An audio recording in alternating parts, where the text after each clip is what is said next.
Once again, welcome everyone to this webinar. It's called Birding Peru Anytime, how to provide more inclusive birding tours in Peru.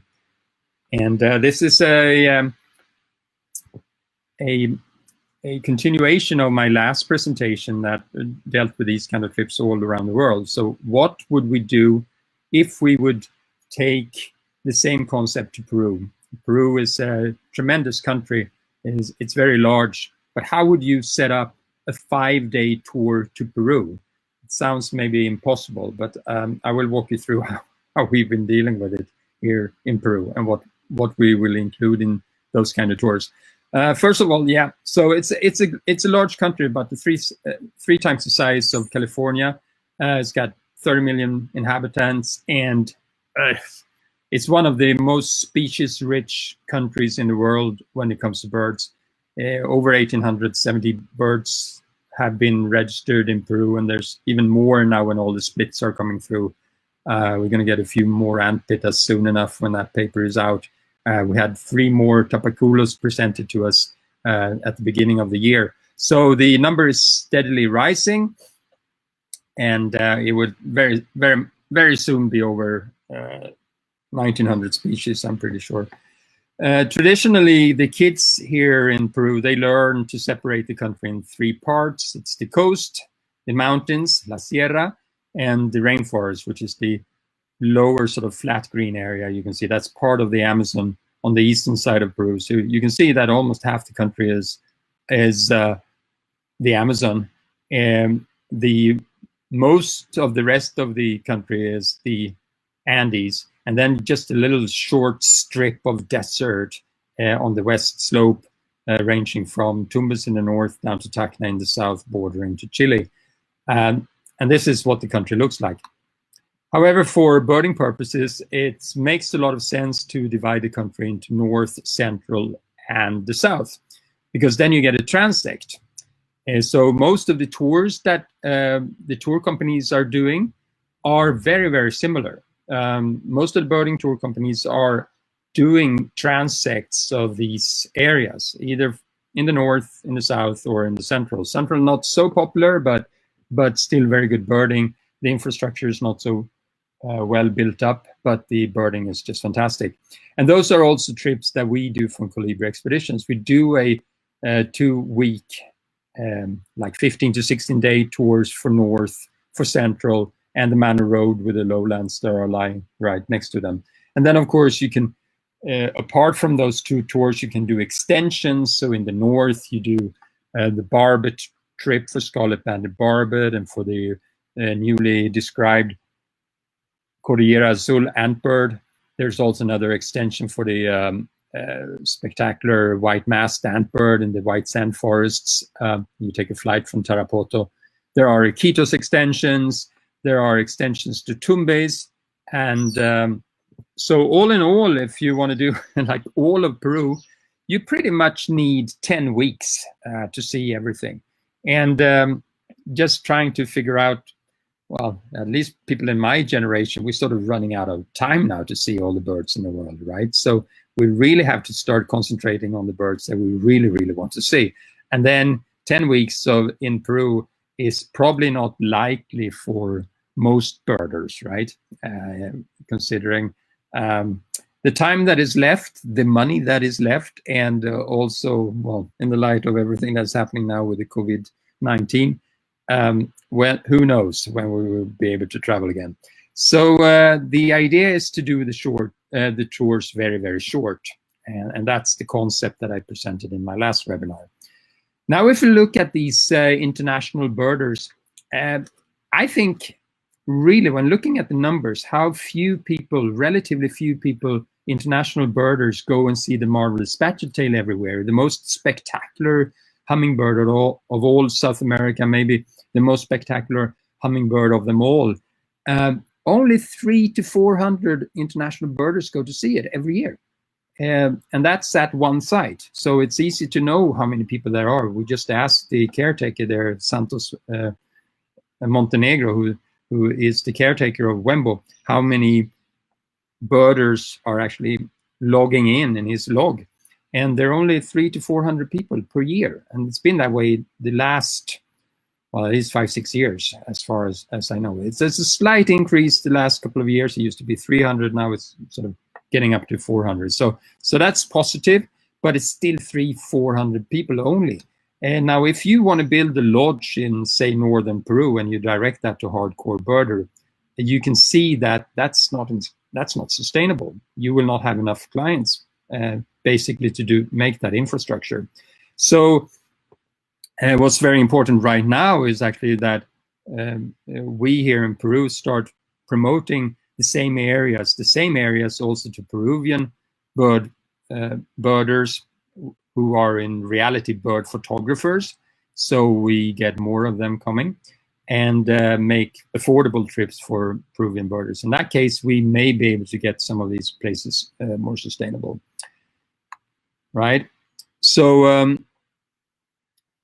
we really need more clients to make all these the birding in Peru sustainable, to create more reserves, to create more conservation, and also, I mean, even if you look at the flight shame issue and the global warming, traveling to Peru is not the problem for birders. You know, it's not the birders' transatlantic or transoceanic flights that is making the difference, and especially not if they go to areas that will be protected and are protected just because of their presence there. So it's a good thing to promote world birding in general. Obviously, we need more mindful birders that also offset their flights for carbon offset, etc., and also, you know, try to help out some of these reserves with donations, etc., so you get some really green ecotourism that helps out in the long run. But the way to set up these short tours is building on the same recipe that I presented in my last webinar. You include some World Heritage sites, of course. In Peru, it's pretty obvious. You specialize on the spectacular birds that people really, really want to see, the bucket list birds. You know, the birds that people have been seeing on Facebook and Instagram, etc. If you create tours around those birds, you have a very good chance of selling that tour. And there should be plenty of photo opportunities. It's a good idea to promote those areas that are building feeders, hides, and hummingbird setups also in different areas, so that it makes sense for any local farmers to, you know, to save a little bit of habitat and to attract birders just with feeders if they have some good species around there. And it could be, even though it's only 300 to 400 people maybe coming through in northern Peru as it is today, it is still a small little income for the person who lives there. And eventually, who knows, they may be turning into lodges, and they can make a little bit more money that way. The short tours are vital if we're going to include new birders. There are more things in life than birds, and the people that have gotten into birds in recent years, as I presented in my first webinar, they are people that are gotten in through the aesthetics of birds. They are not so much into listings, so they don't need to see every bird, and they may also have other things that they want to see and do in the country as well. And they may not want to be with a group for, you know, 14, 15 days either, you know. After all, it's a holiday. And finally, there are, of course, people that don't have that much time. So that I presented in the last webinar as well. They may be too busy. They cannot take that long holidays. So making short tours will concentrate you to get people to come to the same area at the same time. And that way you may be able to do several different or several short tours that you put back to back. It could be the same tour, or it could be different tours that you put back to back. Say you have one tour starting every Monday, And that way you fill the year with these short 5-day tours that people can join any time. And that's why I'm calling this this webinar Birding Peru Anytime as well. Then you offer, of course, extensions for those people that have more time. So we will have extensions with day tours at either end, or you have another 5-day tour starting at the same day that the tour ends. So to do this here in Peru, to include the obvious cultural site that everyone wants to see, it's of course Machu Picchu. So we have one tour that is built around that. And then there are, of course, a lot of other sites that people want to see. And as I addressed at the beginning, I will do another webinar about the other cultural sites that you can see in Peru while birding as well. So there's a 2-week tour that I will be presenting. And that includes the Nazca Lines, of course, and also the Titicaca Lake, right? So those are the cultural things that we could include here in Peru to attract people to come on a birding and culture tour. Then you have, of course, the most iconic birds. Well, here in Peru, there are several birds that are on people's bucket list. For instance, the Marvelous Spatuletail, the long-whiskered owlet in the north. You have the cock of the rock, the Andean cock of the rock, which is the national bird of Peru. It occurs all through Peru, in all through the Andes on the east slope. But the easiest way to see it is in the south, probably where there is a lake. There is also a lake now in the north that you can visit. But that's another very, very good attraction. The Andean condor, of course, there's a few places in Peru, in Cusco and in Colca Canyon, and also actually in Lima, in the Santa Eulalia Canyon, are the places where people mostly see the Andean condor. The torrent duck is another fantastic, very iconic bird for the Andes. It occurs all the way from Venezuela down to Chile, Argentina, and that is also one that you could include in the itineraries as a spectacular bird that everyone wants to see and have on their bucket list. And then we have in Peru and from Lima, the Inca tern on the coast, and going up in the highlands, it's this magic diadem sandpiper plover living at almost 5,000 meters. And hummingbirds are always great to include. In this picture here, we have amethyst-throated wood star and a sword-billed hummingbird, royal sun angel, and rufous crested coquette. All these come to feeders in different parts of Peru. So including hummingbird feeders is a very good idea. And then we have the tanagers, of course, the spectacular and very colorful tanagers that can often be seen at feeding tables. If you do feed the hummingbirds at your birding lodge, then there's a good chance that the birders will come here, and it's a good place to include in these very short tours that attracts not only hardcore birders, but sort of all type of people that are into looking at and photographing birds. Here are golden tanager, golden color tanager, paradise tanager, and scarlet-bellied mountain tanager. Finally, there are also many places now that have habituated antpitats that come to worm feeding. They have been habituated by the same technique like Angel Paz has been doing at his Refugio de Paz in Ecuador. And in Peru, there are now several places where the antpitas are being fed. This is a ochre-fronted antpita from northern Peru. Now, another item to include in Peru, for instance, that we are including at least as an option for having a good restaurant. The Peruvian cuisine has become world famous in recent years, and it is really one of the best cuisines in South America and in the world, for that matter. When it comes to the Americas, it's usually the Mexican cuisine that is the best known, but with gourmets, Peruvian cuisine comes in at the top as well. So you ought to try some Peruvian food when you get here. This is the well-known ceviche with lime marinated fish, red onion. There's salad. There's corn, toasted corn that doesn't pop, and sweet potato. And it's the green stuff is coriander. The red stuff you see there is very, very hot chili pepper called rocoto.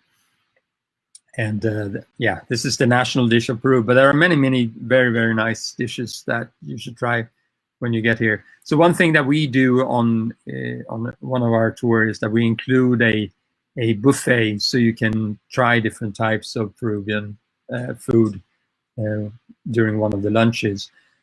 But you can also include like extraordinary visit to one of the top restaurants when you're in Cusco or in Lima, for instance. Yeah.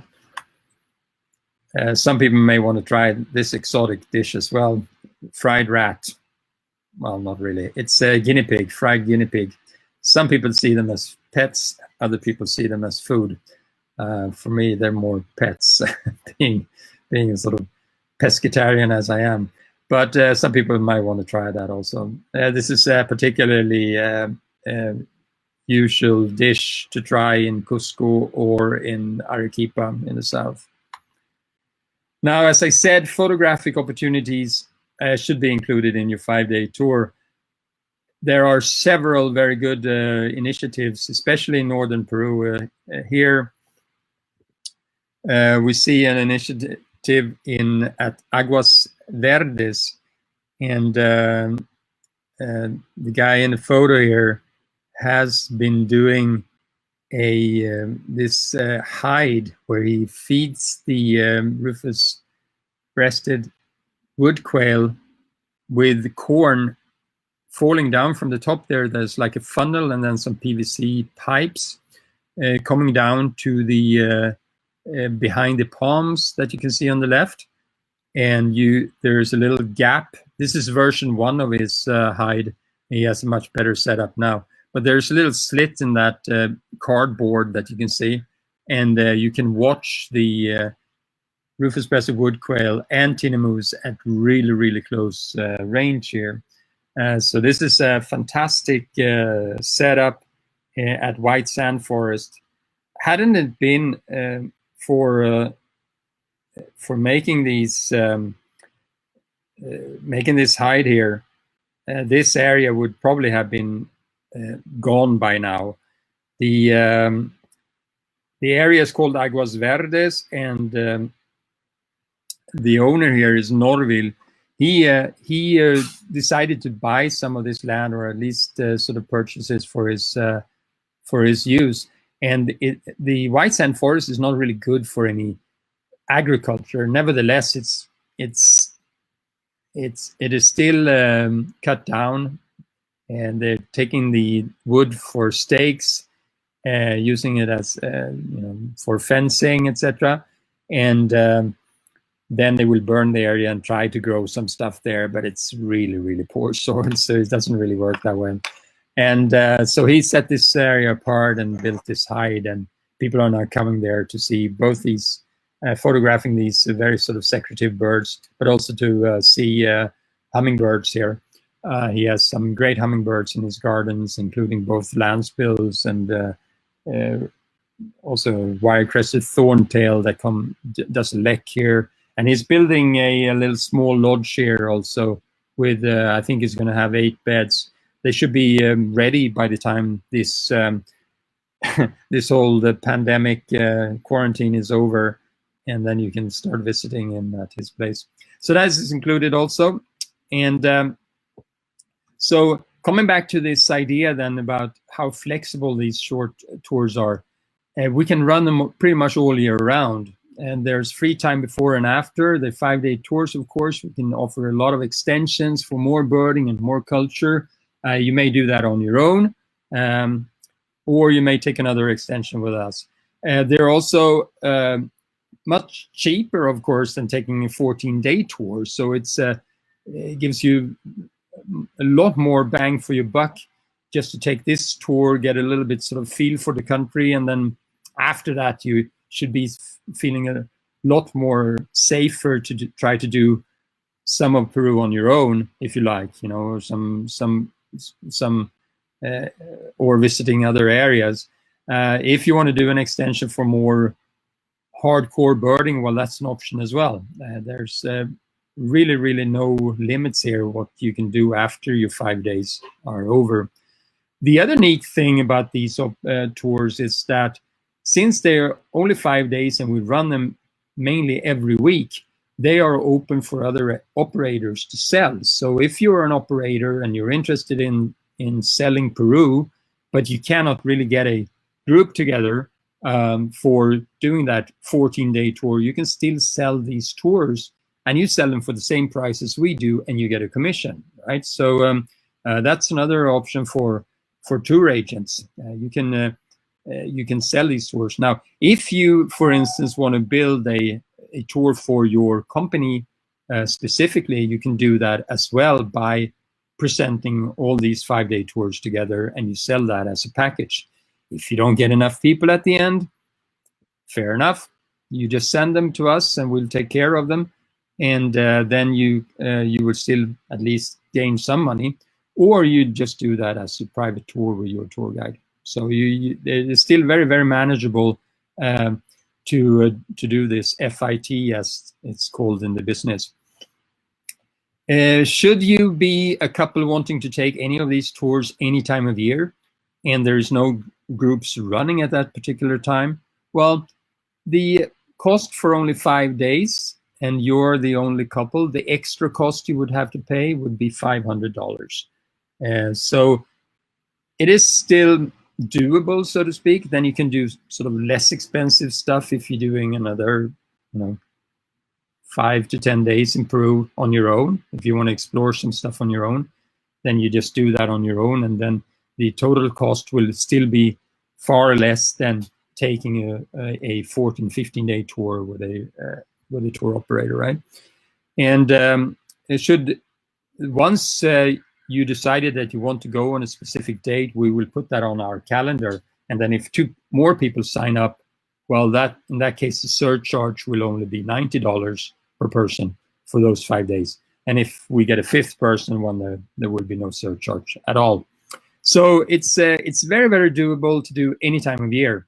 And my thinking behind this was that, birding lodges, they already have these sort of FIT programs that they both sell to other operators, and you can join these set departures that run every day or once every week or whatever. You can do that at any time, whenever it's suitable for you, and they do that year round, or at least as long as the season is, right? So why aren't we doing that same?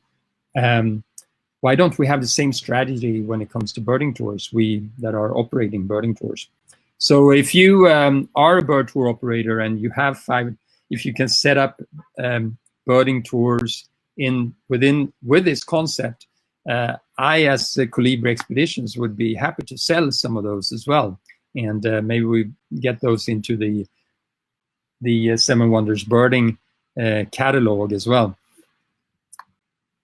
All right, so now you may think that these short birding trips are not for hardcore birders, but I would argue against that. If you're, as myself, I count myself as a hardcore birder, like a serious traditional birder. There is this thing about limited resources, and that implies both time and money. We sort of get to realize now that we will not see all the birds in the world anyway. We will not get all those 10,000 species. It's beyond the scope of what's doable. And when you think about it, and especially myself, when I think about the birds that I've been seeing on some of the tours that I've been doing recently in Asia now, I tend to forget about those little brown jobs, It's kind of hard to remember which Cisticolas you've seen, or what, I don't know. When it comes to the tapaculos, which tapaculos have you seen in Peru, or in the world for that matter? Or which, when I go to Asia, leaf warblers become very uninteresting to me. So I want to see Steller's eagle, and I want to see Bornean bristlehead. I want to see all those fantastic mammals. And so making 5-day tours, even for serious hardcore birders, may not be as strange as it sounds. And if you have more time, and sometimes I do on my trips, when I do that on privately, I'll do an extension, of course, doing other stuff as well. And so we offer that also on our world tours, and we should offer that also on our Peru tours. We offer extensions. So if you have any particular bird that you want to see, yeah, we'll do it for you, no problem, right? And you also want to include the best places for bird photographers. And so that includes the places where you can actually photograph birds. I've been dealing with that already.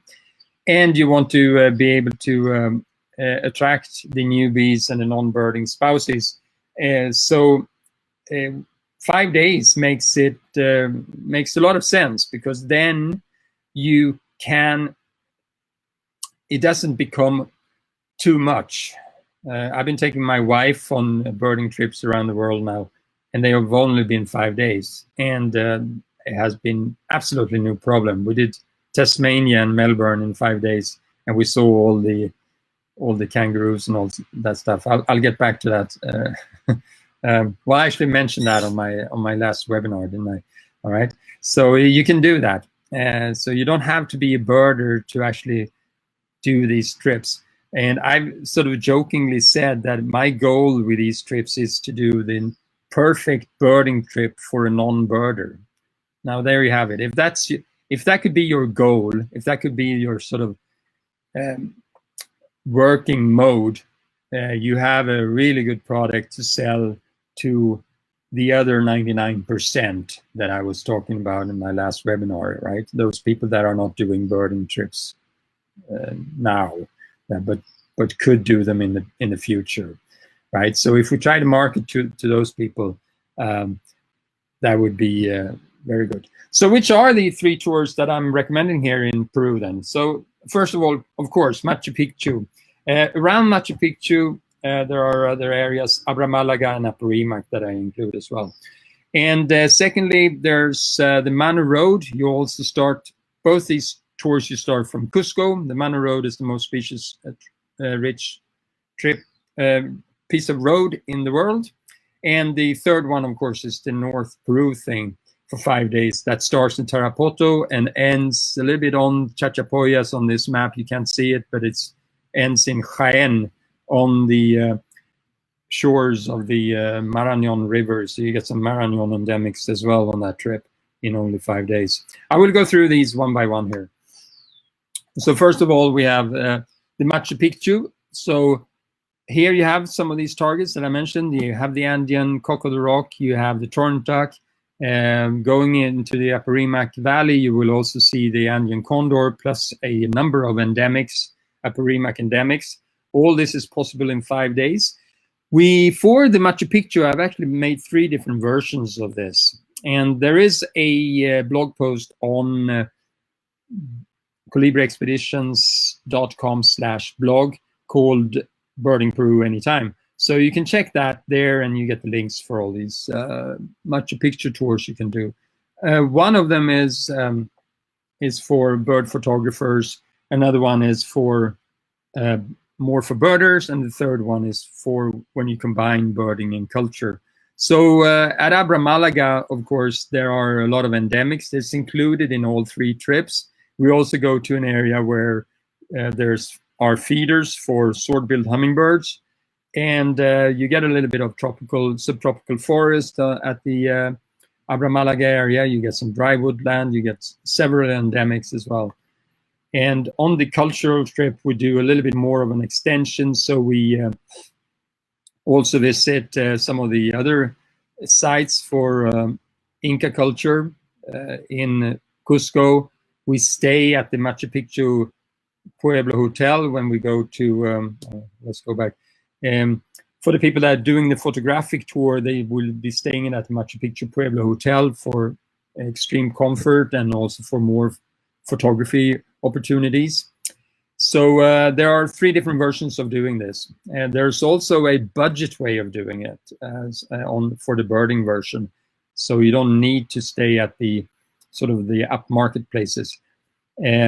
I will come back to the budget versions in my next webinar, and those are more the traditional birding tours you can do. Can you do the longer birding trips less expensive? Yes, you can. If you want to negotiate on your comfort, and if birds is the most important thing, then you can actually do some of these trips less expensively. They may still be a significant cost because they're 14 to 16 days, but still. So that will be my next webinar. You will be welcome to come back to that one. And now the second area, of course, the Manu Road. So in this map, you can see Cusco. It's sort of at the very, very bottom. You can barely see it, but it's the tour starts in Cusco, and you go from over the Andes through Paucartambo, and then you reach Ajanaco, which is like at the border of the Manu National Park, and a checkpoint there. From there on, it's downhill, and it is subtropical, first temperate forest, temperate cloud forest, subtropical cloud forest. You come down to the upper tropics around 1,000 meters, and then down to the lowlands around Amazonia Lodge. People that are doing longer trips here obviously will spend more than 5 days, but during these 5 days, we visit the 4 of the main lodges. You get 4 of the best areas to bird in this area. It's the Cock of the Rock Lodge, it's the Amazonia Lodge, Cock of the Rock Lodge here, where you have the Cock of the Rock Lake, and Amazonia Lodge, where you have this famous porch where you can sit and sip pisco sours all day and just watch the birds in the garden from these deck chairs here. And there are lots of hummingbirds visiting the blue vervain, the porterweed that you see down in the garden below. There are feeders here also for hummingbirds, and they have a feeding table where masked crimson tanager and crested Oropendula, russet-backed Oropendula, and silver-beaked tanagers, etc., buff-throated sultators, and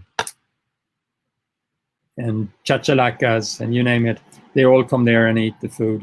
Very close by, there are the endemic huatzin on this picture, which not endemic, the bird family huatzin. There are 2 other lodges that we visit also that are run by Amazonian Conservation. They have a lodge called Villa Carmen and Waikecha, also great places, and they also have feeders and hides set up for bird photography. Very good. On this tour, I told you in my last webinar that a lot of people are getting into switching families. So that, like us traditional listers, we realize, okay, we cannot get all the birds in the world. Let's try to get all the bird families. So this has sort of become one of my own excuses to take birding tours around the world now, to try to get some of the bird families. And there are, of course, several unique families for the neotropics. That is the tropical areas from Mexico down to, well, you sort of include also the temperate areas of Chile and Argentina into the neotropics and the Caribbean. But there are several families that are unique for this area. And there are some families that got very few members, and quite a few of them can actually be seen on the Manu Road and the lowlands beyond. Now, I don't guarantee you will see all these families on a 5-day tour, but you should get, for sure, the huatzin. And we do also visit a lake where, well, 99% of the times we will see the horned screamer there, which is one of 3 screamers in the screamer family. In that same lake, sometimes we have seen the sun grebe, which is at the bottom. It's one of the finfoots in the world. There is also often seen, as we drive there to this little lake, sunbittern. Sunbittern is also often seen at Villa Carmen. And when walking the trails and the jeep track of the Amazonia Lodge, we have often seen, well, not that often, but sometimes seen, the rufous-vented ground cuckoo and pale-billed trumpeter. Obviously, chances increases if you spend more time in these areas, right? The other family that are sort of on people's bucket list also that can be tricky to get, but you know, they occur with representatives in Brazil and along the Andes and the Atlantic forest and the Andes. This here is a chestnut-crowned gnat-eater. It occurs also on the Manu Road. It's more common further north, but there's another gnat-eater that is quite often seen at Coco de Rock Lodge, and that's a slaty gnat-eater that is sort of starting its distribution there and throughout the Andes down south towards through Bolivia. I'm not quite sure if it occurs in northern Argentina, but let's say to Bolivia. All right, so those are the bird families you can get as well. Some additional considerations when it comes to Manu Road is that there are budget options that I mentioned. Shared baths, for instance. I will deal with that also on the next webinar. Best time of year. Yeah, usually I don't recommend best time of years when people ask me when should we visit Peru, because you should be able to visit Peru any time of year. And if you can only travel between December and March, by all means come to Peru, but perhaps not to Manu Road then, because it's prone to landslides and it is somewhat risky. If you want to know what it is to bird Peru during the rainy season, and that's especially true for central and south Peru, you should read Noah Stricker's account for the birding he did with me in his Birding Without Borders, and you get a pretty good story. The things that can happen. It usually works out in the end, but why risk it? Now, if it's the only time you can travel, you should concentrate on the north. And if you want to do some lowlands as well, you should replace the lowlands with either Iquitos in the north, or you could fly down to Puerto Maldonado, and you can do lowlands from there. And you can visit, for instance, Amigos, which is a great place, also run by Amazonian Conservation. And we do a tour there as well that is very popular. And there are different ways of doing combinations in the south with the north as well. You can still visit Machu Picchu, of course, during that time. There may be some rain, but it shouldn't deter your birding. So yeah, that's the considerations for that. So coming back here for the north, just a fast brief on that. Here's the Wembo Reserve. There's a lodge there now as well. This is the place for the Marvelous Spatuletail, and the caretaker there is Santos, as I mentioned. This is kind of the best place you would want to be if you're going to be in quarantine. And it actually happened to this guy, Dustin Chen, my good friend Dustin Chen, that has come to Peru with us a few times. I also did Brazil with Dustin. He was stuck. He could not get home, but he didn't complain too much because he managed to be photographing at the Wembo Lodge, this lek of the Marvelous Spatuletail. So I just wanted to show you some of his pictures here. Look at that. This is the lek. They do this display, and this display is between November to April. So it's a great time to come and visit Peru. This is my favorite picture, even though it's kind of diffused there with the spatulas at the end. It's still a great picture. So you can do that.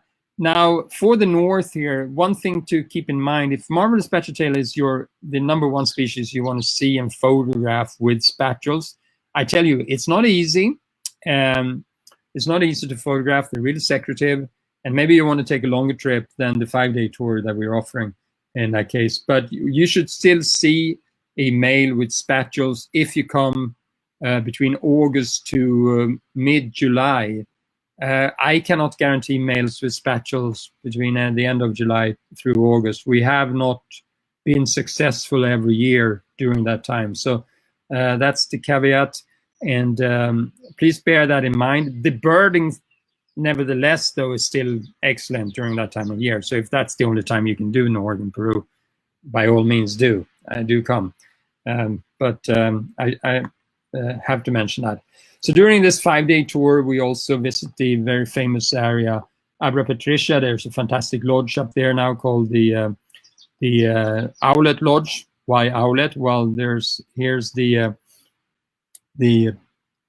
long-whiskered owlet, and it can be seen here or a nearby place called Fundo Alto Nieva.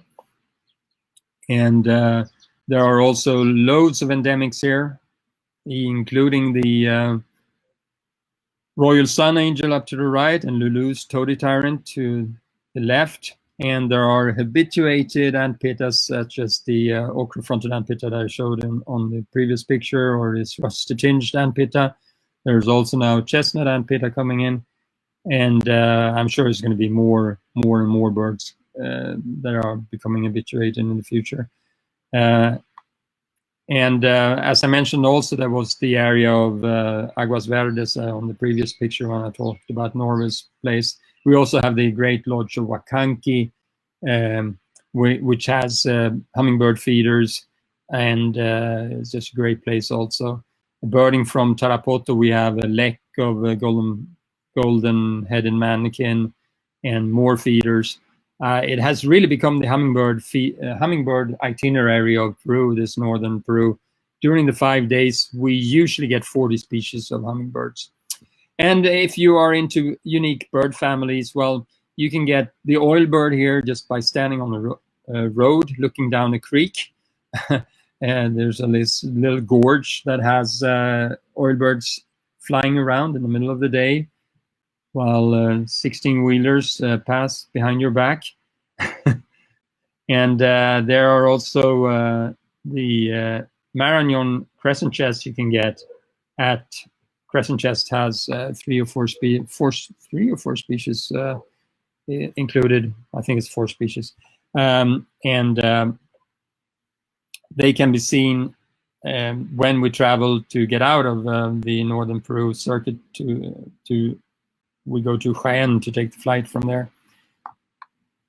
All right, so that's pretty much about those 3 tours. The 3 tours, actually, 5 tours, 5-day tours, and they all start sort of, when I schedule these, I start them on a Monday, but you can start them anytime you want to, really, and especially if you want to do back-to-back.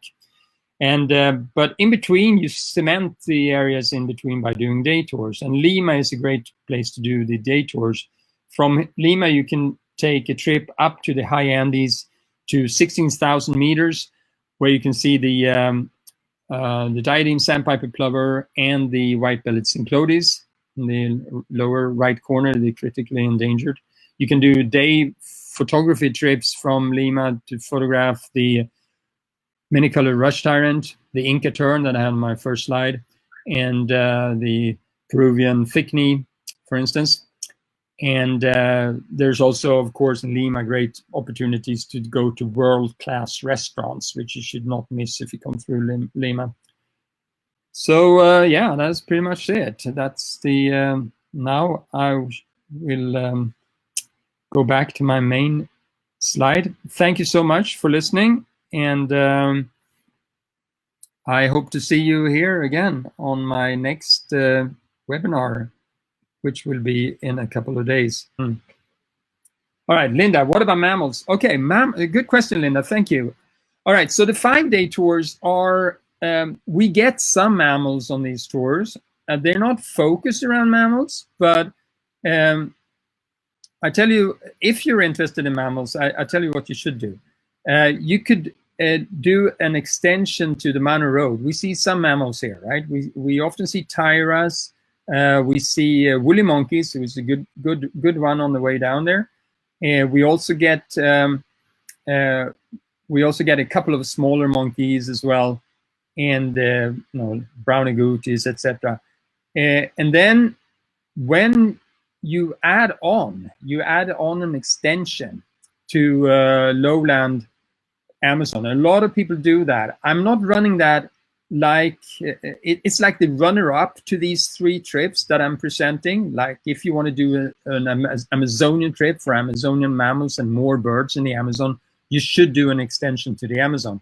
And when it comes to the best place in Peru for mammals is Southeast Peru. And it's probably the best place in the Amazons for Amazonian mammals.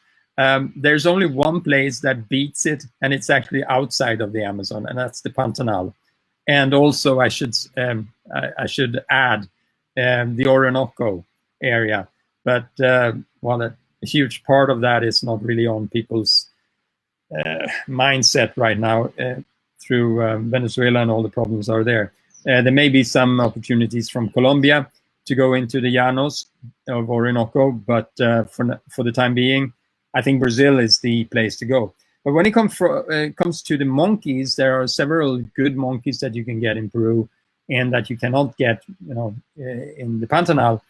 You should do that 5 or even longer trips into the Tambopata area. So please hit me back with that, and I will be giving you some ideas what you can do if you want to set that up with a combination of the Manu Road. You could, for instance, if you want to sort of concentrate in that area, you do the Cusco with the birding around Cusco, or maybe just the Machu Picchu to start with. Then you do the Manu Road, and then you do 5 to 7 days in the Amazon, and then you should cover pretty much most of the specialities in that area. You should not really miss any of the endemic birds that are sort of reasonably easy to see, and you still have a pretty sort of thorough 15-day program, right? Another area for mammals that I can recommend, it's not great for big mammals, but it's good for a couple of ones that we don't see that often in Southeast Peru, and that's the river dolphins. The gray has become difficult now, but the pink river dolphins is still very, very easy to see around Iquitos. Yeah, so Iquitos is a good area for that. And around Iquitos, you can also see pygmy marmoset, which is also in the Manu, but not as easy there. I don't see it on every trip, right? I will also come back and present on my next webinars with the cheaper trips that we are doing. I will present the way of doing the Manu Road and include more Manu lowlands at a lower cost, and that implies shared baths. So that's another option if you have 15 days and you want to do a longer trip. That includes a lot of the mammals and some of the best birding and mammals in the southeast, right? All right, I think that's for, okay, so a few mammals that you see in northern Peru, you can see, but with lots of luck, yellow-tailed woolly monkey. It's a bird, it's a mammal I still have not seen. It's endemic to northern Peru. Very difficult one. There's also the Rio Mayo tamarin, a saddleback tamarin type for the Rio Mayo area. And that is unique also. So that's an endemic for that area. It's not, what am I talking about? Not saddleback tamarin. It's a titi monkey, the Rio Mayo titi monkey. Slip of the tongue, right? So yeah, so that is now a split from the dusky titi monkey, what it used to be. It's its own species called the Mayo or Rio Mayo titi monkey. And sometimes we see that, yeah. Warren's San Martin titi monkey, yeah, that's another name. Yeah, so that is possible actually in northern Peru as well. And if you're into primates and you have a primate list that you need to fill, northern Peru is definitely an area to visit. And then of course you have to do and look for mammals also in the Iquitos areas. There are areas where you can go and see red uacari, and good birding in those areas as well. And there are now stakeouts for that. So yeah, that's if you've seen the picture, that's that bald red-headed monkey, which is just great looking. So certainly we can set up that also within an Iquitos trip. The Northwest have some mammals as well if you go up to Tumbes. There's another howler monkey up in the Northwest. Share this by all means. Get people to sign up to the newsletter. The easiest way is actually to go to my blog, colibriexpeditions.com/blog. And then there's a form. And finally, the last thing I wanted to say as well, since I got your attention. Anyway, I started a new Facebook group. Surprise! I almost do that every day, as it seems, right? But a new Facebook group called World Virtual Bird Fair. What do you think? All the bird fairs, all the birding festivals are canceled this year. Even the Space Coast Birding Festival has been canceled. And that's in January next year. So there are no birding festivals this year. So to make up for that, and people seem to be making up for the lack of birding we can do. So why not do this online, you know? So I invited all the birding companies. I don't care too much about the competition here, just to show the great sport I am. No, I mean, if we look at those 99% and we try to get them into the game, if we try to do that, all of us together, you know, all of us sort of regular and I don't know, the businesses that have been around a while, the businesses that go to these bird fairs, they're pretty solid businesses that, you know, you do a good thing if you support them. You know, we're all into this for the conservation part of it. We love you as clients, and we take good care of you. We want you to be aware of what we're doing, and so there's very little competition really between the companies, because we're all dealing with the same sort of client. It's a pool, you know. Even as a brand loyalty, how can we expect brand loyalty when the next company is only a click away, you know? It's not as it's that difficult for you guys to find out who to go with, right? I think it's more important that we spread the word to a lot of other people, and so that they can find that this is not only for hardcore birders. There are lots of other ways to do birding. And if we address that together, let's try to increase the pool, you know, try to get more people into it. So if we do that, yeah, I think we have a good chance of surviving even the COVID-19. We have to think of better ways of presenting our material and trying to get more people into it. All right. That's it, people. No more talking from me. Thank you so much for watching, and I see you back here next time. It's been over an hour now.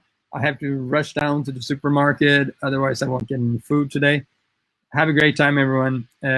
Keep safe, keep inside if you are in those circumstances that you must. I cannot do that too much, but in some areas, still try to keep safe, you know. This is not quite over yet, and we need to control this thing as much as we can. Thank you.